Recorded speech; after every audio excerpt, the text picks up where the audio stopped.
ವಿಜಯಪುರ ಜಿಲ್ಲೆಯ breaking news. ಅಬ್ಬಬ್ಬಾ, ಏನ್ ಸ್ಟೋರಿ ಅಂತೀರಾ?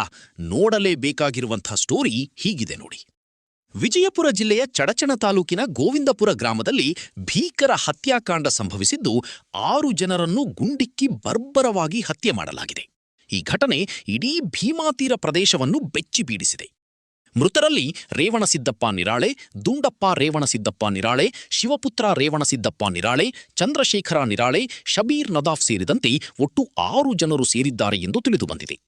ಗ್ರಾಮದ ನಿರಾಳೆ ಹಾಗೂ ಗೊಳಗಿ ಕುಟುಂಬಗಳ ನಡುವೆ ಹಲವು ವರ್ಷಗಳಿಂದ ಜಮೀನು ಸಂಬಂಧಿತ ವಿವಾದ ನಡೆಯುತ್ತಿತ್ತು ಎನ್ನಲಾಗಿದ್ದು, ಇದೇ ವೈಷಮ್ಯ ಹತ್ಯಾಕಾಂಡಕ್ಕೆ ಕಾರಣವಾಗಿರಬಹುದು ಎಂದು ಶಂಕಿಸಲಾಗಿದೆ. ಘಟನೆಯ ಮಾಹಿತಿ ತಿಳಿಯುತ್ತಿದ್ದಂತೆಯೇ ಚಡಚಣ ಪೊಲೀಸರು ಸ್ಥಳಕ್ಕೆ ಭೇಟಿ ನೀಡಿ ಪರಿಶೀಲನೆ ನಡೆಸಿದ್ದಾರೆ. ಗ್ರಾಮದಲ್ಲಿ ಉದ್ವಿಗ್ನ ವಾತಾವರಣ ನಿರ್ಮಾಣವಾಗಿರುವ ಹಿನ್ನೆಲೆಯಲ್ಲಿ ಬಿಗಿ ಪೊಲೀಸ್ ಬಂದೋಬಸ್ತ್ ಕಲ್ಪಿಸಲಾಗಿದೆ. ಪ್ರಕರಣ ದಾಖಲಿಸಿಕೊಂಡಿರುವ ಪೊಲೀಸರು ಆರೋಪಿಗಳ ಪತ್ತೆಗೆ ಮುಂದಾಗಿದ್ದು, ಹತ್ಯೆಯ ನಿಖರ ಕಾರಣ ಹಾಗೂ ಘಟನೆಯ ಸಂಪೂರ್ಣ ಹಿನ್ನೆಲೆ ಕುರಿತು ತನಿಖೆ ಮುಂದುವರೆದಿದೆ. ನಿರಂತರ ಸುದ್ದಿಗಾಗಿ ನೋಡ್ತಾ ಇರಿ ಗೌತಮಿ ನ್ಯೂಸ್ ಕರ್ನಾಟಕ.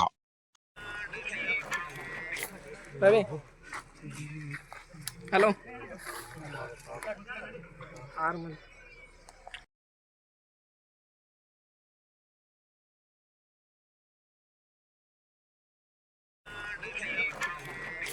ರವಿ,